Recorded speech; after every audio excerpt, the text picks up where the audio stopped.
you have permission to record, and then I will record on my end as well as I do a backup of my own audio. So it's a backup of all the backups and everything. So let's see. Can I make sure that this is set up? Okay. All right, so I'm going to get the recording going, and then we'll just jump straight into it. So Jendayi, that's how you pronounce it, right? Yes, ma'am. Okay, awesome. All right.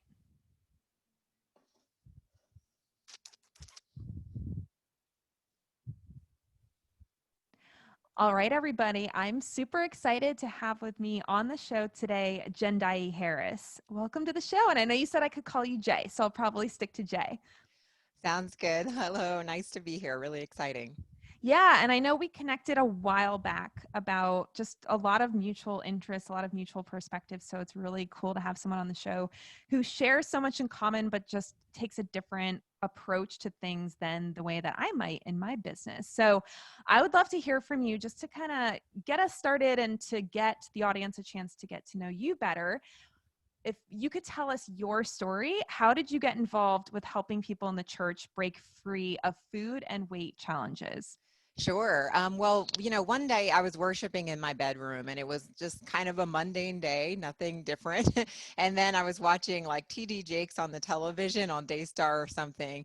And all of a sudden I'm up out of my bed and praising and worshiping God like never before. It was just a really amazing experience. And I heard clearly in my spirit, man, that my calling was to establish the kingdom of God and lift the bondage off of the people.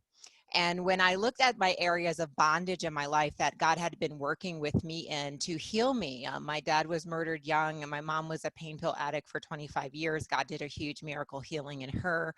And just so many issues that I had to come through that, only he could do. And lots of therapy, ridiculous amounts of reading and resources, master's in counseling, right? Became a licensed professional counselor as a result of the healing work that I had to do.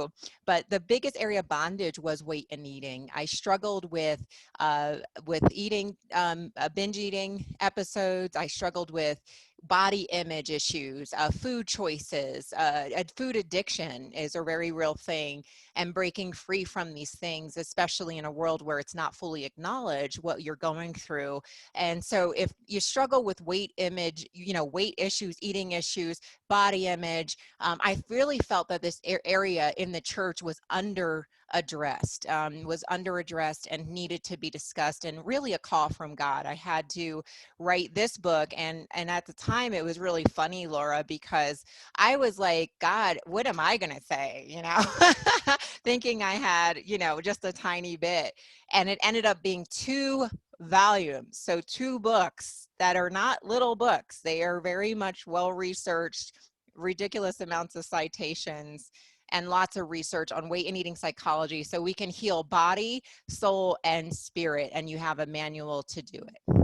I love it. And we're going to talk about your book today on the show because it's really interesting. And when you told me about it via email and I saw the title, I was like, ooh, I feel like part of that sounds really interesting. And the other part of it, I'd be like curious Am I to see offended? what, and listen, it takes a lot to offend me. I'm not somebody who's easily triggered, but I kind of heard the voice in my head of the people that I know in the space that would be a little offended by it. So I was like, I wonder what kind of response she's had to that just with the title of the book. So I don't want to leave people hanging, but your book is called The Chubby Church. Yes. And like I said, I'm sure it's raised more than a few eyebrows. And my eyebrow was raised more out of curiosity. Like, I wonder what kind of response she's had to that name. So I want to hear from you. How did you come up with the name? Well, let's just talk about that first, then we can talk about what the actual core content is. Sure. And just also to share too, I've come out of lots of weight ups and downs, obesity, size 16 to 6. I mean, it really has been quite the journey, and it looks a lot like the stock market, as we all know, to really heal from the inside out. So as far as the book title, The Chubby Church, came actually from a class. So I was teaching classes here in Denver before the book came out. And when I was teaching, I just would say Chubby Church, and they would crack up. And when I asked about my readers or prospective readers, the people that struggle with weight weight and eating issues, they loved it. They loved the title. And then I realized how all of my books, I plan to write many books, the titles are slightly a little edgy. And I think the Holy Spirit did that or wants that for the reason of that fact. It does make you look and it does stand out. So for the readers actually named it. And yes, some people do get offended at the title. They really do.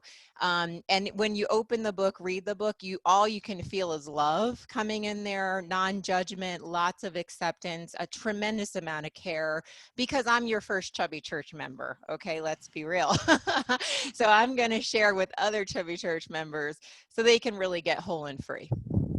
That's awesome. And I think it's funny how, I don't know, I don't want to go too far into this rabbit hole because I'll get myself into trouble, but I feel like there's so much on the internet and like social media and everything right now where people are so angry and like, oh, you're fat shaming and you shouldn't ever help somebody lose weight because that's unethical. And it's really gone into this direction where many of us in the field, especially in the nutrition field, are like, wait a second, we're not saying that people should be fat shamed or treated differently because of their body size or anything like that.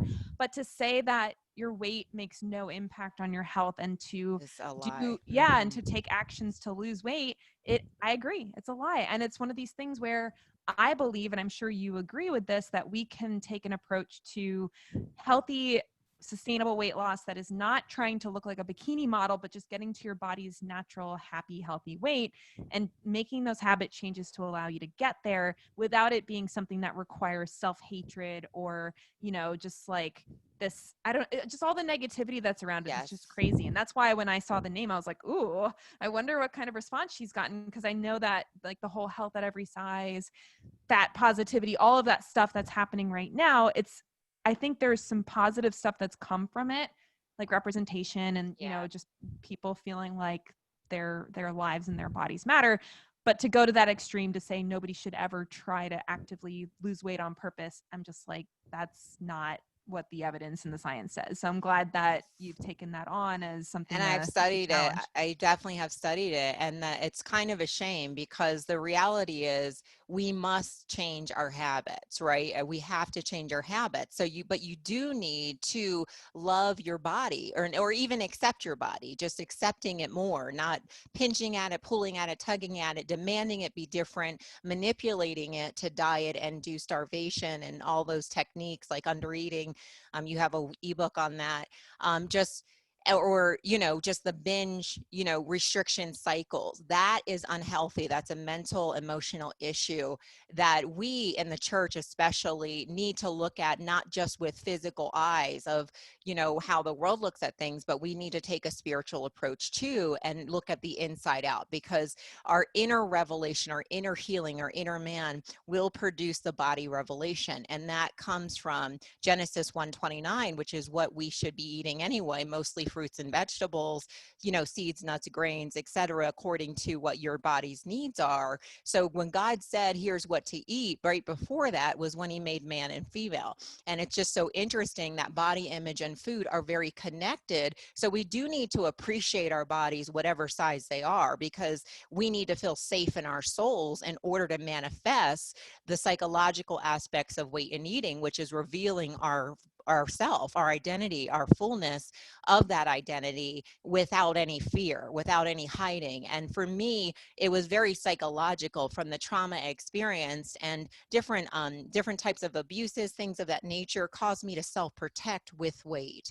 And so there was a part of me that I had to learn how to appreciate my body. I had to just be grateful to the creator for my body. And as one Chubby Church member said, I just enhanced it or added to it, but God determines our height, we determine our width. And that width does come with some significant health challenges. Obesity can reduce the lifespan.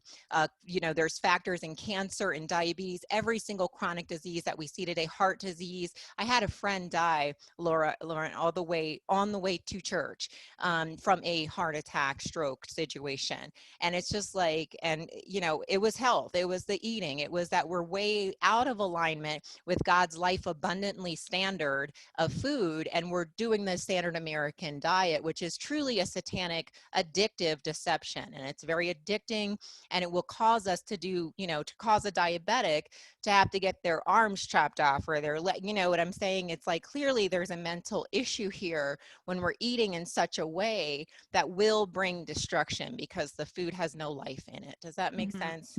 Yeah, definitely. I mean, I love the strong words, and it's not often we have a guest talking about the satanic influence of the standard American diet. But listen, I love it. I'm all about it, and I'm happy to share that with the people that want to hear about it. So, all of that said, you have this philosophy or this approach in your book that you talk about called Chobology. So I would love to hear from you. What does Chobology mean, and what does it mean for not only our physical, but also our mental, emotional, and spiritual health? Yes. Okay. Yes. And the book covers body, soul, spirit. So in the soul section of the book, there is grubology, which is a made up psychological term for why we pig out. And then looking at our needs and how we can do that effectively and manage our inner glutton and work with that. And then we have Chubology, which is a part of weight and eating psychology, basically how we use weight to self-protect, as I was just touching on. And there's different chubological threats and triggers that we have. So if you've ever gained and lost 20 pounds, so several of the listeners have gained and lost several pounds, more than one. Some have even had gastric bypass and had done those kinds of extremes to get the weight off, but they realize the weight comes back on over time and they still are struggling. And as we know, 94% diets do not work. Most people have weight gain recidivism. So with that said, I was like looking at this soul factor, like we're body, soul, and spirit, right? God breathed the breath of life into Adam. It became a speaking soul or speaking spirit or psyche. And that means psychology, soul, basically everything that makes you uniquely you, which is so cool because you are a divine expression of God. And how to take that soul needs safety in the world. It needs safety in order to feel safe in the body. And if you've had things like unbridled sexual lust, and you don't know what to do with it. You don't know how to manage the opposite sex like I did. And I was fatherless. Men thought I was cute. So you're doing things, you're looking for love in the wrong places. Or you may have unresolved stuff from the past with sexual assault or different types of areas of your attraction. You may have had heartbreak in the past where you don't feel quite ready for a relationship. Weight is a way for us to mitigate that threat in our environment to our soul. Our mind, will, and emotions is your soul, and how to feel safe in the world. So there's so many of these factors that we need to look at. Criticism, I've had readers that have had, lost the weight, but then had to deal with all this attention, which they were not ready for emotionally or physically, right? Like not ready for, or they had criticism around their body. Oh, you're too skinny now. People told me, oh, your ribs are showing, right? They say these derogatory comments, and you just don't even know how to handle that kind of attention towards your physical body and your soul. So these are factors of what we call the weight and eating and Chobology. Mm-hmm. It's so interesting because you mentioned the stat that I think gets thrown around a lot in the anti-diet health at every size community, which is that like 94-95% of diets fail. It sounds like, that stat is used to say, well, then you shouldn't change your diet at all, or you shouldn't like purposefully try to lose weight because diets fail and they don't work, and why would you keep doing something that doesn't work? But it sounds like what you're saying is that the failure of those diets is not because intentional weight loss in and of itself doesn't work. It's because people are going at it strictly from the physical, like calorie restriction, exercising a lot, like doing cleanses, supplements, all the things that they think is going to work on the outside. And maybe it does in the short term, but they're not really doing any of that inner soul or spiritual work that is actually going to change their behavior and their beliefs and their perspectives from the inside out, so that any outside physical change that they make can actually stick. So is that what you're saying? Is that it's like, Yeah. it's not just only focus on your spiritual and don't worry about changing your diet or anything like that. It's getting the whole picture and not trying to do one or the other. Yeah, and you touch on a great point, which is it's in a book, it's in the dieter's mindset part of the book as well, because our mindset is a huge part of this. And one of the mindsets is, you want to get the magic bullet. You want something to change now and today. And so you start your diet on Monday, right? And it's over Monday afternoon after you've seen the candy bowl at work or whatever. Now it's at home. But with that said, it's like the be do have principle is so critical because our beliefs really must align with health. So one of the ways I personally shifted out of so many diets, ridiculous amount of dieting, and yes, they don't work. We make many attempts and they fail because they're short term and we haven't actually gotten to the core and the beliefs and mindsets around food, around your body, around your health. And if we believe I'm healthy, if we start to really embrace that truth, I am healthy, I am whole and free, what happens is you start to do the things that healthy and whole and free people do. I never thought I would eat so much kale or vegetables. I mean, I had to go through taste bud training, right? So, but you start to learn how to become that which you believe that you are, and then you get the result or outcome of the better health, the reduced body fat, or just being more happy and joyful because you're Mm-hmm. no longer just depressed about or thinking your happiness has to do with your weight. It doesn't. It really has to do with who you're being. Mm-hmm.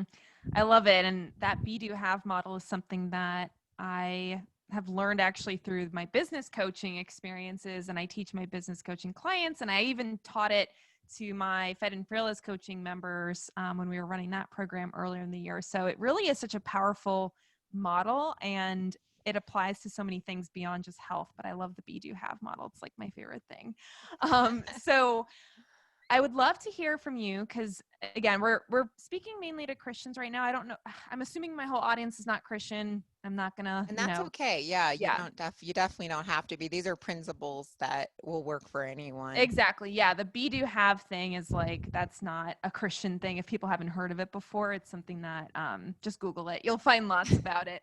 But as far as Christians go, this is always something that I've been really interested in because as you were mentioning earlier in our conversation, as Christians, we're supposed to really have this like different life, right? Like in general, we're supposed to live differently. We're supposed to, and I say supposed to, it's not like, the caveat is we're not saying, oh, you're a bad person if you don't. It's more just what is the fruit that we're demonstrating in our life and how does that reflect our relationship with God, right? And so as Christians, if we have a right relationship with God and we're pursuing that relationship with God and we understand who we are as children of God, in theory, we're supposed to have that reflect in our life, whether that is our physical health, whether that is our relationships, our attitude, our happiness and joy, all of that. Not to say that we have to be happy all the time, but just we're supposed to represent what it looks like to be in that deep relationship.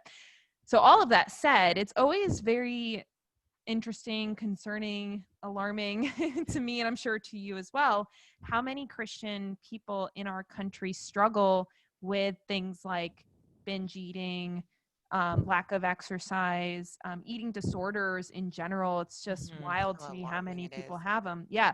So why is it that so many Christians struggle with these things if we are really supposed to be the people who are thriving no matter what life throws at us?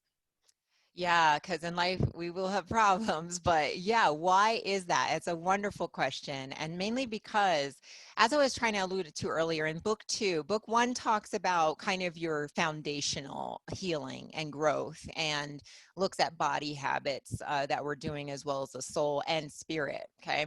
In book 2, I will have out really soon. So please go to chubbychurch.com and get the action plan so you can be notified. But that talks about the deception. And we're in a time of great deception. And this deception is in every major mountain of influence that we have. And one of the major ones is what we're eating. I can't hear you for some reason. Okay. Can you hear me now? Yes. Okay. I don't know what happened. Sorry. Do you want to just go back to Sure. the deception? Yeah, it's deception. And one of the major areas of deception right now is what we eat. So first of all, we as Christians, we want to stay grounded in Galatians 5:22. Like the fruit of the Spirit is so critical to know, like love, peace, joy, all of those things, temperance, self-control are all a part of where we're supposed to be growing to as we walk out our salvation. If we are just, we don't just get saved and we're done. God already did it, but we have to actually embrace our wholeness and our freedom and walk out our salvation. And I love 1 Thessalonians 5:23 because it says that God wants to sanctify us wholly, body, soul, and spirit. Okay. So now that's a process. Sanctification is being made whole, being made pure, being made clean in these different areas. So we have a freedom, a call to freedom that we get to have in Christ. He set us free, but we get the kingdom, which is helping us even more grow in that freedom. So that's number one, I think, and deception is also there. So if there's deception around what we eat, okay, so if basically you're getting advertised to on television, it's perfectly normal. Just like, I put it like this in my book. It's like we eat food porn. We are engaging in total food pornography. The chocolate cake at the restaurant that's 5 layers, that is drizzling with the chocolate sauce, is just as explicit to the brain and the taste buds and the carnal nature than is the pornography that is on TV. Or it's just like if we went to the grocery store and we're watching an orgy, that's how normalized this way of eating that exploits the body, damages the body, kills the brain, kills the longevity, the energy, the enthusiasm, the life, the vitality that's happening within the body of Christ. And we've normalized it. We think, oh, we just eat. Everybody eats pizza every night. Everybody orders out buffalo wings, and you never ever see a green vegetable, which is the first thing God was like, please eat a lot of these. So with that said, we are just out of alignment for a lack of knowledge and deception.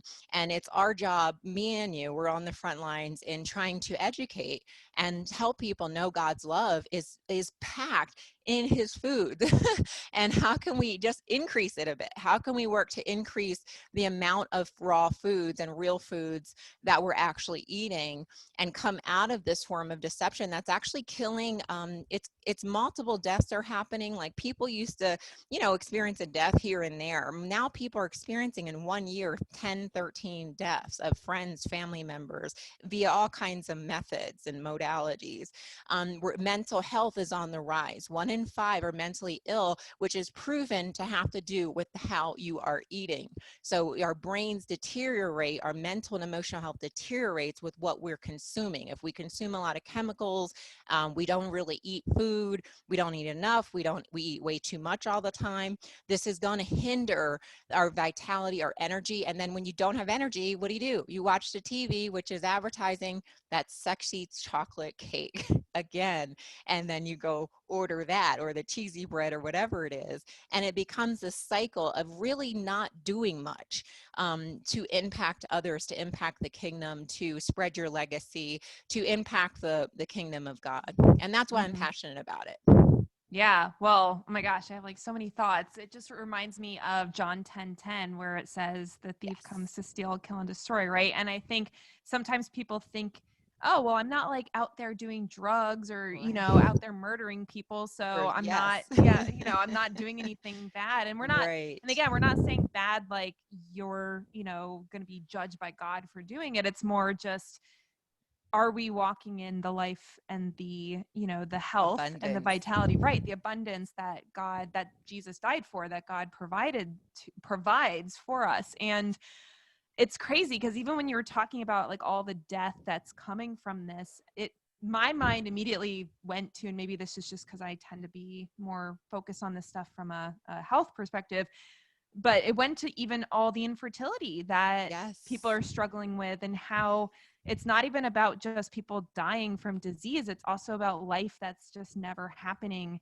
because our bodies are not able to reproduce very well anymore because of all this stuff. So I don't know why my brain went there, but that was where it went. And it's really scary to me. And I think a lot of stuff that's happened in 2020, I've had these conversations with my husband before about how, like, I wonder if a lot of this, like, anger and just violence and everything that's happening around the country is at least partially related to the mental health issues that come up from malnourishment that so many people in this country are Yes. dealing with. So I don't I don't want to, like, totally derail it and talk about all that Well, it's craziness, right because on track. Yeah, but it's so true. I mean, I wonder the same. I know that is a factor because when you eat dyes, I mean, they have proven that certain dyes, yellow dyes, blue dyes in food, soda, right, is actually does cause violence and causes ADD and issues that way. And then you're feeding it through your eyes, your spiritual health, right, is all about your gates, your windows. What are you watching? What are you consuming?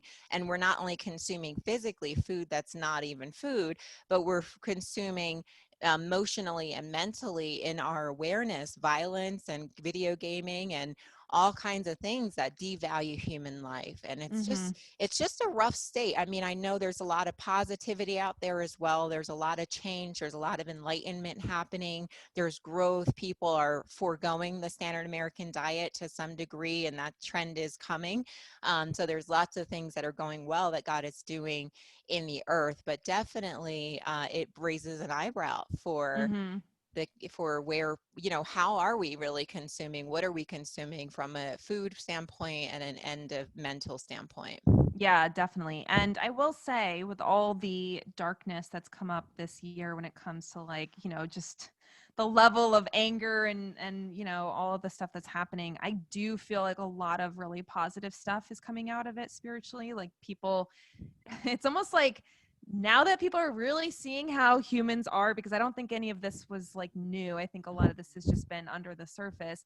Now people Definitely. are starting to realize, like, oh my gosh, if that's how evil people can be, there has to be something balancing that, right? Like, it can't just be, oh, this is the way humanity is, and I guess we're all just going to be heading in this direction forever. So anyway, I don't like, I don't want to go too far. I feel like you and I could talk about that privately or something like that, but it definitely makes me think about a lot of the stuff that's been happening. And not to make it, again, we're not trying to make it sound like we're saying you're a bad person if you eat a donut or something You're like so that, but not. yeah, but just recognizing, like, what are you consuming on a regular basis, and is that food, or even, like you said, maybe it's entertainment, maybe it's music, maybe it's relationships, things that are feeding you as a human on a regular basis, are they full of life or are they full of death? And I think if we even just start from a nutritional perspective and say, is my food actually life-giving, then that's going to make a huge impact on everything that we're doing. And I think it can really snowball into then you saying, okay, now that I've made my food more life-giving, maybe I shouldn't be watching that TV show that's, like, making me all anxious, or making me Yeah, feel definitely turn off the news. stressed out, right? So let's and again, I feel like I could talk about a lot of different topics with you, so we'll just go back to the food thing. Okay. How do weight and food issues affect a person's spiritual health? Definitely. And I think we've touched on it too, right? Because I think if your food, the more life-giving food, as you said, right, is grown by the sun. It has direct light in the food, and it has more abundance in terms of minerals, phytonutrients, good things to help your body grow and regenerate faster and support you and give you energy. So it's like, if your food doesn't have that, if it was made in a factory somewhere, then that's your first kind of telltale. And when we want to have more life force or more of God working in our life, and you can be very anointed. I mean, I know very anointed people that are completely not eating well at all and following God's principle, and that that one area, right? Everything else is totally legit. But I think it does, people will tell you it definitely does affect, because we're expected to grow in temperance and grow in the fruit of the Spirit and lay down the things that beset us, and to look at things as sin. And we don't talk about gluttony as a sin.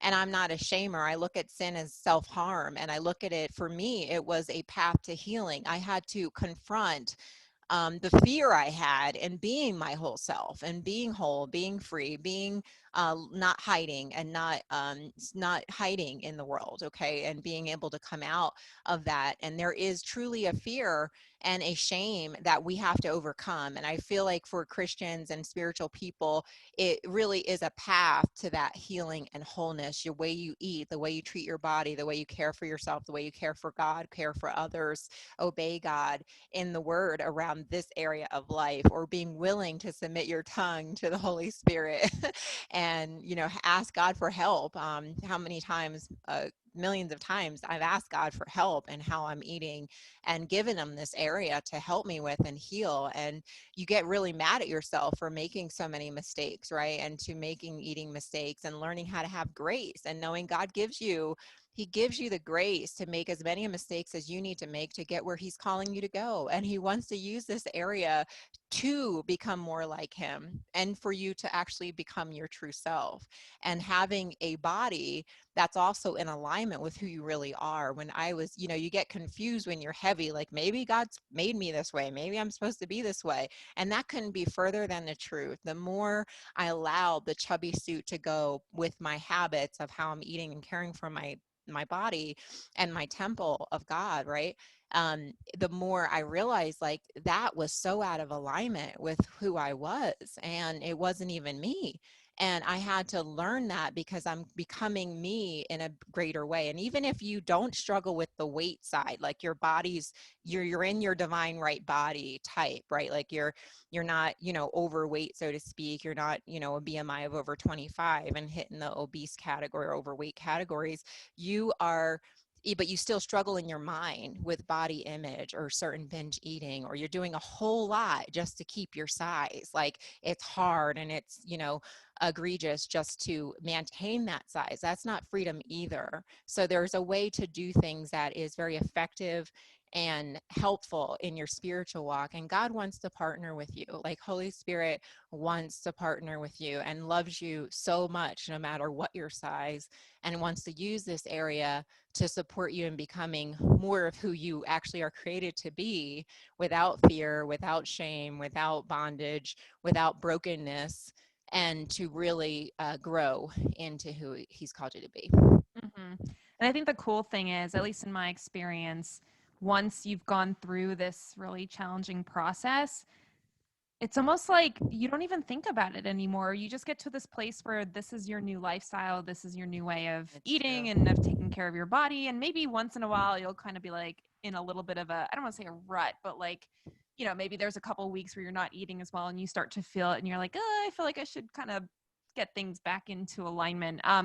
But I know for me personally, I used to think about my body all the time. I used to think about my workouts all the time. I used to think about, like, what's the diet that I'm doing right now? And now I barely think about it. Like, I think about how to nourish myself and how to get the activity that I want to have during the day. But Yeah. it's not in this like, oh, I have to do this, or I'm a bad person, or I have to do this, or I'm going to gain weight. It's more, I know that this makes me feel my best and it allows me to show up in the way that I serve people the best that I can. So let me find time for this. So it's just, I just like to share that, because I think sometimes when people are in it, they feel like it's always going to be hard. It's always going to be something that they battle with. It's always going Yeah. to be this thing that's in their mind all the time. And I know it doesn't have to be that way. Yeah, and I love to look at things too, like experiments, experimenting with different ways of eating to find what works for you, different recipes, different activities, like to find your joys. Because once you find it, then everything is easier, and life is meant to be enjoyed. It's not meant to be this huge thing. And in fact, we know from research, most of the way your weight and your health comes from your food. It doesn't.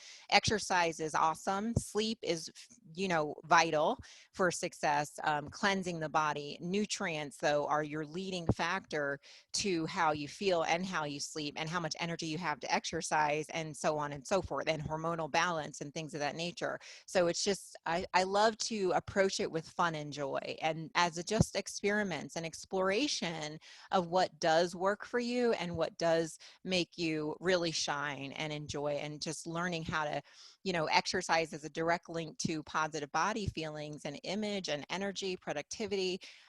Eating well validates positive self-esteem. So they all work together. The body habits all work together of creating that joy in the approach versus feeling like it's an uphill battle. It's just a one day at a time. And you don't have to rush weight loss. A lot of people are like, oh, I got to lose all this weight in 3 months. And and why would you rush it if it's a lifelong adventure, if it's a lifelong habit? If we're married to healthy eating, we don't need to cheat. If we're in a monogamous relationship with healthy eating and living, there's no need to cheat anymore. We learn how to expand our definition of health, find alternative ingredients instead of addictive ones, find things we can enjoy, and become, you make it one day at a time, but also with the knowing that you're changing, you're growing, and looking at yourself in the mirror and doing the very opposite of what body shame calls us to do, wearing the sleeveless shirt, wearing a color, instead of black all the time, right? Like to look slim, right? So we do all these different psychological things. And I just want, listeners and readers to know, like, just embrace it today and embrace yourself. You're learning how to love yourself, and he's using your weight and eating to do it. Mm-hmm. I love the reference to the monogamous relationship. It's funny because I feel like our culture is so nothing is permanent, right? Like it's always like, oh, I'm going to do what I want, and if it doesn't work, then I'll just, do something else. Or people have a really hard time committing to things. And it's funny, even thinking about marriage, like when you go into a marriage, if you go into the mindset of this is the one marriage and I'm going to do everything I can to make this work, you don't give up when it's hard. You don't feel like, oh, I'm just going to not worry about it or something. Right. It's like, oh, I'll just find someone else because that marriage will be better. So it's the same thing with your body. We don't get another body like that. Literally, you can't just divorce your body and go get a new body. Right. So it is that lifelong relationship that you're building, and you have to have that mindset of, I'm in this for the long haul. It's not a quick fix. It's not, lose 100 pounds in 3 months or something like that. It's I'm creating this like lifelong relationship with my body, and I want it to be a good relationship, not one that's fraught with anxiety and stress and battling and all of that stuff, because it doesn't have to be that way. That's right. So you had mentioned a couple of the unhealthy mindsets that people tend to have that keep them in bondage to dieting and food issues. What are some of the opposite mindsets, the freedom mindsets that people could adopt instead that will help them experience that freedom? Sure. One of them, and we were just touching on it a little bit, is the drive to lose weight, right? So the limiting mindset or belief is, I got to lose weight. I got to lose weight. I got to lose weight. And you're always thinking you have to lose weight, and then you never really lose the weight because you're always thinking I have to lose weight. And the way your mind works is it's going to stay in losing weight gear and never actually having lost the weight. So one of the things we can do to positively think about it is really, for the freedom mindset is, I am healthy. I am healthy, and I'm healthy now.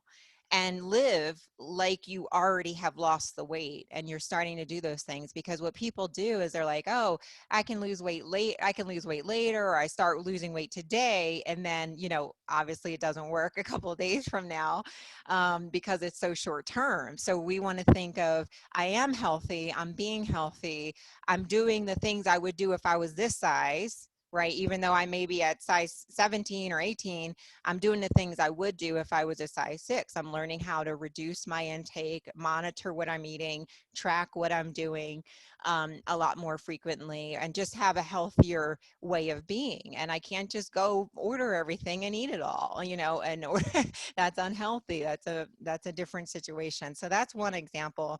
Another one is, I've been good all week, so I can cheat just this once. We think, cheating on diets with foods. And so I mentioned about, I'm in a monogamous relationship with healthy eating and living. And what that means is we can expand our definition of health. So you don't have to cheat on your healthy life ever. And that may mean for some of us, like me, I'm totally addicted to sugar and to different types of combinations. Like wheat is very addictive for me. I can have like a tiny, tiny, tiny amount of sugar every once in a while, but I don't eat refined sugar like 99% of the time because it gets in my brain. And then all of a sudden I'm craving more, and I just don't want that feeling for myself anymore. Okay. I get tired. I'm tired of that, right? You get tired of that. So, and wheat, I just can't do, period, because it just creates more of the food crazies. So I've learned over time, right, to be gluten-free, which doesn't work for everybody. But, or grain-free sometimes works for people, but taking out any refined flour just doesn't work well for me. And there's too much I had to do to detox it. And I got tired of that cycle. And then finally was like, okay, goodbye. I got to let you go and break up with you. Okay. So learning how to have alternatives. So I've learned how to have alternatives like gluten-free oat flour. I can make all kinds of muffins and bread things, and learning how to, use flax or quinoa or other types of grains that really do feed me and my soul and body and emotionally.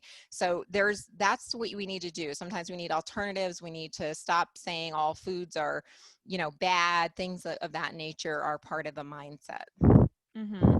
Yeah, I was just thinking about how with the whole monogamous relationship metaphor, it would almost be like saying, I've been such a good wife this week. I've been like really nice to my husband. I, did his laundry every day, and I'm just, I don't do my husband's laundry. Actually, he does mine. But so it's just one of those things where it's like, oh, I cooked him really great dinners. I've been so good this week. I think I'm gonna go sleep with another man on a or a neighbor, because I earned it. And it's like, what? What are you talking about? That So doesn't make any sense. I never really thought of it that way. So, like you said, it's not about complete deprivation, never touching any food that tastes good. Because like you said, God created food for our pleasure. He gave us pleasure receptors in our mouth, and he gave us these hormones that respond to food in a pleasurable way for a purpose. But those processed and modernized foods have hijacked that pleasure system. And it's like you said, same thing as porn. God created us to enjoy sex with our partner and our spouse, and that is a good thing, but then it gets hijacked by this manipulative, this is, on steroids kind of thing. So it's the same thing with food. And so we're not saying, pull out anything sweet and never have even a blueberry because, sugar in all forms is bad. But as Jay is saying, you have to kind of figure out what is not working for you and be mature enough. I always get a little hesitant to say that word, but it is a maturity thing to say, you know what, this is not how I want to live my life. This is not how I want to feel. And there's some choices that I've been making that are making me feel this way. And I need to stop and make a different choice. Yeah, and I have to point out something too, because one thing that we think, like the food is in our system, the ingredients, certain ingredients, and there's plenty of them that get in our system and cause us to crave and cause us to have some food issues. Okay. And if there's any food that you're like, oh my goodness, like we have no problem giving up cabbage, big deal, no big, whatever, no problem. But when it comes to like chocolate chip cookies, oh, that's an issue. And that was my issue. And so one thing I learned too is like it's an emotional eating thing, but it's also a mind thing. And there's a book I have coming out next year at some point, Supernatural Self-Talk. And that's also important because your mental talk, it comes from that midbrain area. And when I learned about rational recovery, which is a strategy for healing addiction for alcoholics, it also works in this way. So if you get the thought, you don't have to actually obey it. And I think one thing that we think is that our thoughts can actually go pick up grab the keys, go in the car, drive to the convenience store, grab the candy bars and come home and binge on the candy bars and junk food, right? That's not the truth. The truth is that you can actually disobey that voice in your head and learn how to identify it, externalize it as not necessarily yourself because it's not working for your highest good. Its only desire is to binge eat. Its only desire is to make you upset and make you depressive, right? And isolated and withdrawn. Therefore, it has has an agenda of death. It's not an agenda of life. Therefore, when we realize that that beast voice, or that, glutton voice or binge voice, whatever you want to call it, as long as we can externalize it, begin to identify the voice of addiction, we're going to be able to dismantle it, because it has no legs, no hands, no feet. It doesn't know how to drive. You're the only one who can do those things. You're the only one who can actually take physical action. And you're the one who needs to realize that this voice of addiction, only intends to still kill and destroy. It does not care about your future, your relationship with God, your health, your family, your longevity, your work, your outcomes, your success, your performance. It can care less. Its only job is to still kill and destroy. And when you really begin to understand that's the intention of the binge and the voice, that it's not actually you, even though it sounds like you can begin to dismantle that voice of addiction. And if you want to hear more about that, you can definitely look forward to the Chubby CHurch book 2. I love all of that. I have nothing else to add. It was awesome. And it's funny. I feel like I could talk to you for a very long time. So we might have to have you back on the show, Yay. especially when your next book comes out, because there's so much to potentially cover.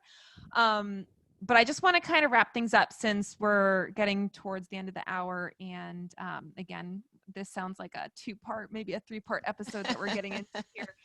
So we've talked a lot about self-image, addiction, spirituality, and how that plays into our food choices, our habits, and the way that we treat our bodies, and how, if you are dealing with binge eating, disordered eating, weight challenges that are affecting your health, all of that does not have to be the end, right? Like, that's not you, who you are as a person. That's not who you were created to be. And it's a matter of dismantling the lies that you're believing, and the influences of our earthly world, and the things that we've been told matter, and the things that we've told don't matter. So there's a lot of stuff that we covered, and we really only scratched the surface, because I know Jay has a lot of experience and education in this, and I've been looking into this stuff for years myself. So we know we're just really scratching the surface here.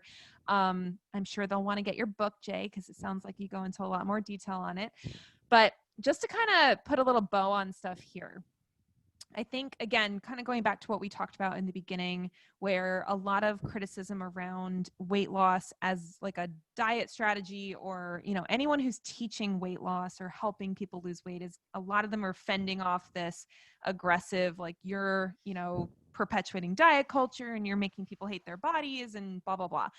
So I believe that we can love our bodies and pursue a weight loss goal. I don't think those have to be equal and opposite. Like, you either love your body or you're trying to lose weight. There's no combo there.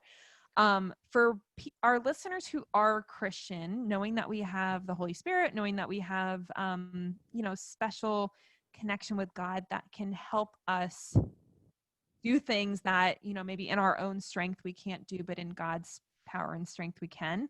How can a Christian person love the body that God gave them while pursuing a weight loss goal? Yeah, and I don't think they're mutually exclusive either. I think it's an and. Loving your body is taking care of it. Through taking care of it properly, it'll naturally release weight. That's excess, because actually health is your body's always cleansing and rebuilding itself for the purpose of health.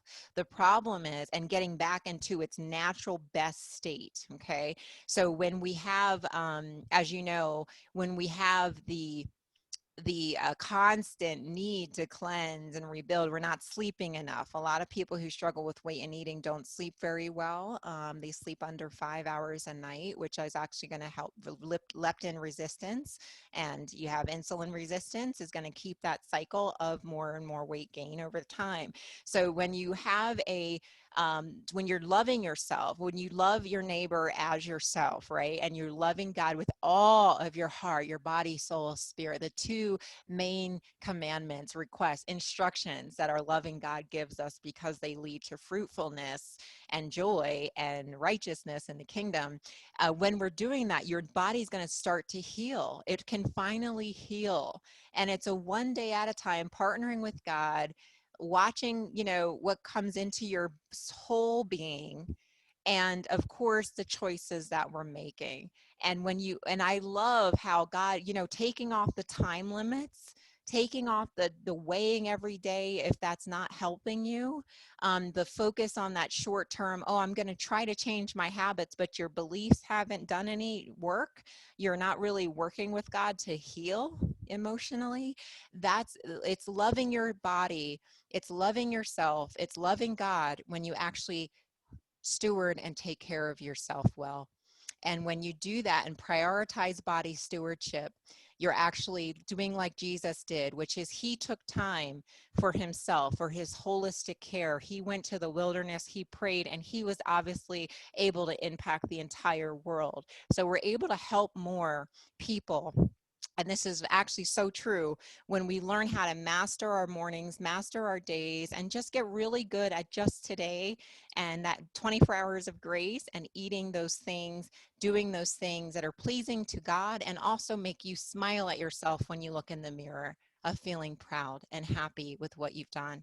So that's what we want for you, and I want for you for sure. Oh, I love it. And like I said, I feel like we could keep continuing this conversation for hours. And again, I'll have to have you back on the show when your next book Thank comes you. out. Thank you so Um, much. but I'm sure that there's a lot of people listening that want to get more from you and connect with you and learn more about your expertise, because it's so broad as far as just the different areas that you bring in to the conversation, which is awesome. And I know, I love that stuff, and I do it too with the work that I've done. So if people want to learn more from you, what would be the best way for them to take the next step? Definitely, you can find me on Facebook, but my name is hard to spell, so there's only a few of us. I probably know them all. It's Jendayi, Jendayi. Last name is Harris, Jendayi Harris on social media. Or just, go to chubbychurch.com and use the contact form. And if you mention this show, I'm going to send you Chobology chapter for no charge at all. And you're going to learn the 7 major threats to our weight and eating being. So, Awesome. And just to clarify, is it thechubbychurch.com? yep, it's The Chubby Church, based off the book title, thechubbychurch.com. Okay, awesome. And so we'll put that link in the show notes along with Jay's other links. And as she was saying, you can get her free action plan on thechubbychurch.com. And if you just write into the note when you're signing up for that you came from the Fed and Fearless podcast, you'll get that chapter free from her book, which is so exciting. Well, Jendayi, it's been so awesome to connect with you. I'm really glad that we could do this today. And I know that our audience is going to love the conversation. And I hope people are leaving feeling energized and just like, realizing that there's so much for them, whether it is their health or something else that they're struggling with. Because I know for me, I'll raise my hand about like social media addiction and trying to get away from that and, getting that out of my life, because I think that could be worse for me than sugar. But just having that power to partner with God in the process of growing spiritually and really allowing that to change our physical habits as well. So thank you so Amen. much for your time, Jay. It was Thank really you. awesome to connect. You too. Thank you. Awesome. Well, thank you to all of our listeners for hanging out with us for the last hour. We'll look forward